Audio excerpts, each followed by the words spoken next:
Bonjour. Comment ça va? Bonjour, mes amis. Comment ça va? That's as good you're all as it English, gets. right? That's it, Okay. yeah. That's it now, we're done. That's all the French we know. Right, guys, what you got for us? It's not questions. No, questions. Oh, okay. We'll just sing instead.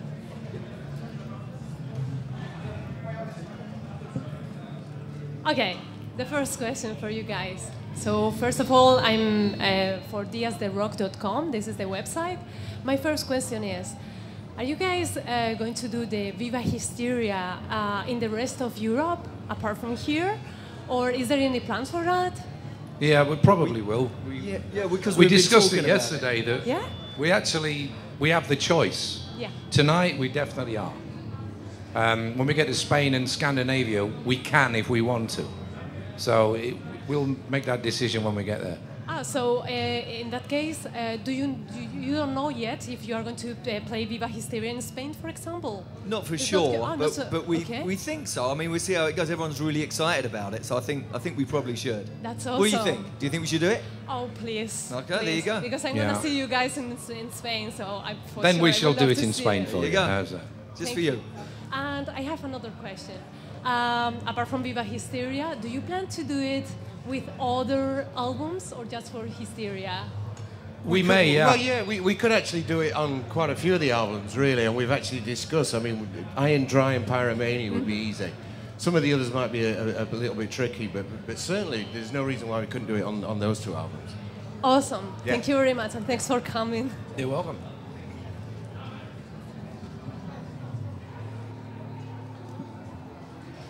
That it? Really? That's all. That's me. Hey guys, Hi. how are you doing? Like when Mirrorball came out, I spoke with Vivian Campbell about how High and Dry, your album, kind of was influencing your next album, your next material. So, what's the status of the next album? We wrote a song, one song so far. In Vegas. We wrote a song in Vegas, which is classic Leppard, I might say. We're taking our time. We're not rushing this. We've got out of the kind of routine on purpose of trying to just tour album. I'd rather do what Rush did or what Sabbath have just done. Make a great record, don't make a quick one. So when we've got a bunch more songs, we could all answer that question a little better, but we are writing, we write all the time. And do you think like playing Hysteria again, like the whole album, will influence that material in somehow? I don't know. Would it influence us playing Hysteria? It does a little. When you do songs you haven't done for years, it definitely influences how you go. Oh, okay, this is kind of cool, and yeah, I would say so a little bit.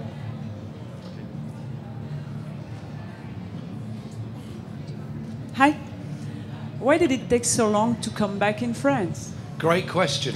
You should tell us because We've wanted been to waiting. Come, you know. This is how the infrastructure works in rock and roll, okay? We exist, but we live somewhere else, right? A promoter that lives in France has to make an offer to bring the band to France.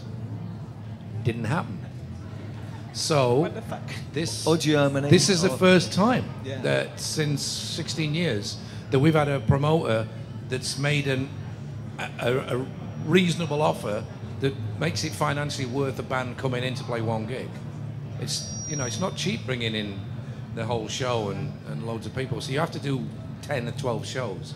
So luckily, Europe goes as like one tour, but we have no offers. So you can't just turn up with your gear. So sad. I know, It's obviously- really sad. I know. It's- You know. I know people sometimes think that maybe we just pack the van with gear and turn up and say, can we play a gig? But it doesn't work like that, So without any offers, there was just no tours. Sad, I know, it is. Tragic, actually. And how does it feel to be a resident band in Las Vegas? It was We actually really enjoyed cool. it. Yeah. We thought it was great because we'd never done anything like that before, and just the fact of the concept of playing the Hysteria album and a bunch of other songs as well, and doing that and not having to get on a bus and travel overnight to another city. It was really great to just be in the one place for 3 weeks and just basically concentrate on the songs and not worry about traveling. And that was the greatest thing about it. Kind of vacation? Sorry? It was a kind of vacation. Well, it wasn't quite. I wouldn't go that far. No, there was a lot of hard work. You put more effort into the show because you don't use any other effort on anything else. You go back to your room, you rest, and you can do another show. When you've travelled through airports, flights, or on a long bus drive, and then you have to do a show, you're already beaten up when you get on stage. So that went. But it just meant that we put all the effort into the show. It wasn't a vacation. It really wasn't. But it was one of the best experiences that we've ever had in 35 years. Please, are we going to see Dead Flatbird tonight? You're going to hear them. Kind of, You're going to hear Dead Sort of, Flatbird. yeah, We're not yeah. going to see it. Yeah. Super. It's not going to be exactly the same because that was specifically for Vegas. But yes, in a roundabout fashion, it's kind of a hybrid of Dead Flatbird and Def Leppard. Kind of like maybe Def Flatbird or something. You know. Excellent. Here, I'm from Brazil, and Def Leppard played in Brazil a long time ago, and I'm staying at that show. And do you have expectation to come back to Brazil? To be quite honest, we got expectations to play everywhere, but until we get promoters that make serious offers to the agent saying, we can tie it in. If we're going to play Brazil, we have to play Argentina, Peru, Bolivia, or the whole area of South America. And until that all gets put into place, nothing happens. There is no schedule. It's sad, but it's the way it is. Yeah, we have to be invited, Someone has to ask us down. Then we come. Honestly, we play anywhere. We love it, Talk to your promoter and tell him. Seriously. I will tell you.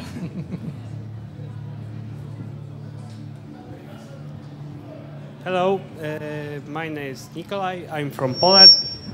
What's your favorite food and what kind of meal describe Def Leppard music? What kind of meal? Well, I'm a vegan, so I can't speak for everyone else.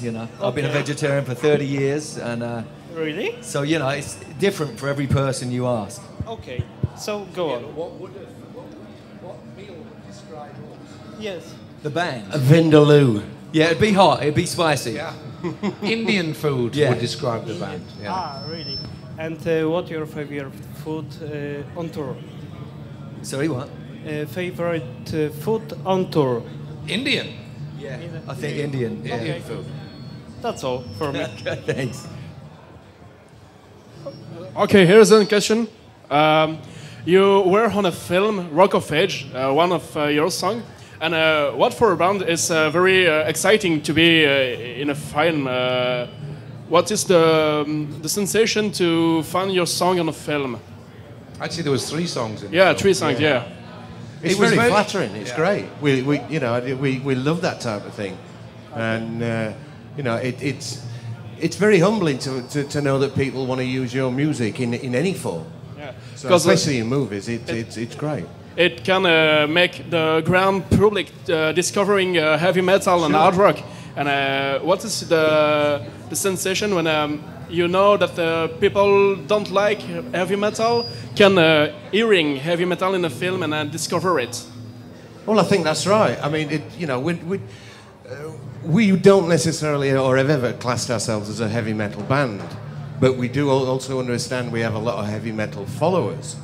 So we're kind of in between, and we've always tried to put that message over that you can like bands like Def Leppard and like bands like The Police or Queen or AC/DC. They're not heavy metal bands either, and we've always tried to try and cross as many different sets of people as possible. Okay, thank you. Okay. Hello, this is Francisco from Reef Mega and the LA Rocks. My question is, I'm a little bit younger than you. The weekend just started a few hours ago. I'm already tired. And I ask myself, why are you here? It's not for money, it's for fun. We've never done it for money. That's why we're here. The beautiful thing about what we do is we've never needed to do it for money. We didn't do it for money when we had no money. Yeah. And we certainly don't do it for money when we do. We do it because we love music. This is a gift. It's a gift to be able to play music with friends and people that you've known for a long time and create songs and play them in front of an audience. And it's a vocation, it's not a job. And we don't do it for the money. We're here because we like getting up in front of a big crowd and playing songs that hopefully they like. Okay, one last question. If you are just starting the Def Leppard right now, would it be a hard rock, metal band, or you would do something different? I think you try and discover yourself. I mean, we started off one way and then we turned into, Hysteria was very different for us when we actually done that. I think when we first started, we wouldn't have ever dreamed of making a record like that. But you really don't know what you're going to be until you actually experiment and discover. And that's what it's all about, is actually discovering yourself. And that's exactly what we've done. We're really proud of that, the fact that we didn't just stay in one box, that we just kept moving and just getting better all the time. Okay, but right now you are a hard rock band, and you really cannot do a pop album. You can do it well. X album was a pop album. Oh, that really? was a pop album. Okay, we could do anything we want. That's the whole thing. You might not want us to, but we can do anything. We could make a reggae album. I think Hysteria is a pop album, so it's just down to opinion. That's just what I think. Yeah, the meaning of my question is, if you really was starting right now, you probably would be singing some other songs. What would be if you would have a concert with 10,000 people seeing you, and you could just say, I'm going to do opera or reggae? No, what it would be rock. It'd be rock. I think, and the other thing is, we'd still be trying to write great songs. I mean, that's the thing. Pour Some Sugar on Me is great. Even now, 20-something years after, everyone's like sings it and they use it on TV and sports shows and everything. So we'd still be trying to write great songs, and I think that's the trick. It doesn't really matter what kind of format they are, but yeah, the way we do it would be a rock thing in general. Yeah. Okay. Guys, you've been together over 30 years. You've sold millions of albums. What is the one thing as a band collectively that's still on your bucket list? The one thing that you say, until we've done that, what is it? Well, it always changes all the time. I mean, even to put a record out these days is a real struggle. There's no really recording industry per se. So that keeps changing. I think we always plan to new fans. A big thing has always been trying to get new fans interested in us, and that usually means younger people. So that still counts. That's still very prominent, and that's something we really will always try and do. But other than that, I don't know, really. I mean, it's also maintaining your older fans as well, making sure they don't fall away. I don't really have anything left on the Leppard thing for a bucket list, because whatever we set out to achieve, we did. So all it could ever really be is re-achievement, as far as I'm concerned. So it really, the roundabout way of answering your question is, like, for me, the bucket list thing would be remaining relevant to the best of your ability. And just as a follow-up, can I ask you, have any of you ever thought of writing an autobiography? I've been asked already. Yeah, I've been asked. Actually, I'm doing one. So I just got asked. Yeah, so yeah, one will be coming up next year. It'll be it'll be a race to see which one comes out first. Yeah. I will have a question for you guys. I'm here on the left of you, Phil, right down. Yeah. There you are. You're hiding. No, I'm not really hiding. So my name is Morgan. We're for Reef Mega. I will have two questions. The first one is, like, most of your your earliest albums, like Hysteria, like Pyromania, all that stuff, were from the late 80s, early 90s. I wonder if, like, with the sound of today, with the new gear that you guys may have you discovered, like, new properties in your song, like with new sounds? Have you discovered other sides of the song? Yeah, I mean, the greatest thing is that the way technology is. I mean, I do some of my guitars on my laptop, and you haven't got to mic all these cabinets up that used to take us literally years. You can actually just get straight to the sound and the source of it. That's so important as a songwriter. You cut out all the bullshit of actually, you lose the thread and the flow when you're trying to get different sounds. So that's one thing that we've got in our favor now. It's that you can do these amazing things with drums and guitars and vocals. You can even do them on your laptop. So Yeah, I think it's different, but unfortunately the industry's changed. Like I said before, there's no real recording industry unless you're, Beyonce or Taylor Swift or something like that. It's a very different thing. So it's ironic that part becomes easier. So when you're playing, for example, Hysteria today, it's the same as when you were playing it like 10 years, 15 years ago. We still have fun with it. We actually love it. And another question people always ask, they go, don't you get bored playing, for the millionth time? How can you get bored of playing that song? Well, you can't when there's people around. When we're rehearsing, it's a different thing, but when you're actually playing in front of people and they're reacting, it's fantastic. So my last question will be for you, Phil. I see that you train a lot. I've seen your videos on YouTube and stuff, and I was wondering if you have the tour bus, specially arranged for you to do your training routine during the. I've done push-ups on the bus before. That's about it, though. I think Billy Idol, used to have a gym at the back of his one, but we haven't got that far yet. Yeah, maybe next tour. Okay, thank you very much, guys. Excuse me. Hello. That's Joseph Brescia from Italy. I would like to ask you, what's the most embarrassing things it ever happens during on stage to you guys? What's what? Embarrassing. Embarrassing? Yeah. Well, I've fallen off stage quite a few times. Really? Yeah, me and Joe haven't fallen. Everyone else has been off. When? In Sydney, Australia. I think I did it in Sheffield as well, in my hometown. Awesome. It was when we were playing in the round, right in the middle of the audience, and sometimes you can be at one corner of the stage and think you're at the other corner, and turn and run, and there you are in the front row. I did that 3 or 4 times. And, it was pretty embarrassing.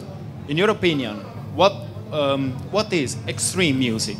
Extreme? Yes. Extreme music would be something that I wouldn't understand. Something that's just not music would be extreme music to me, just noise. I tell you what's extreme music: Metal Machine Music by Lou Reed. That's extreme music. All right. It's fucking excruciatingly extreme. Yeah. Is that something? That's just opinion, though. Somebody else thinks it's beautiful. I know. And that's something that scares you about your being a celebrity. Stalkers. Stalkers. Yeah. You guys have stalkers. Nutbags. Yeah, I've got one. She's right. fucking mental. It's me. Yeah, I've got a nutbag that's scaring me to death at the moment. But she'll never get anywhere near me. But that's about it, really. Last question. I read on the internet Vivian has some health problems. Is he doing all right now? Yeah, he's fine. Yeah, well, okay. He's on the road to recovery. Yeah, he's here. Yeah, he's playing. He's playing tonight. I mean, that tells you all you need to know. He's here. He has Hodgkin's lymphoma, which is a form of cancer. He's been treated for the last 2 months. Yeah. He's cut his hair short because if he didn't, it would fall out anyway. But he's looking tanned and healthy, and he's got good spirit, and he can sing and play, and he's still in this band, and he's going to make a full recovery. Thanks a lot. Thank you. Thank you, guys.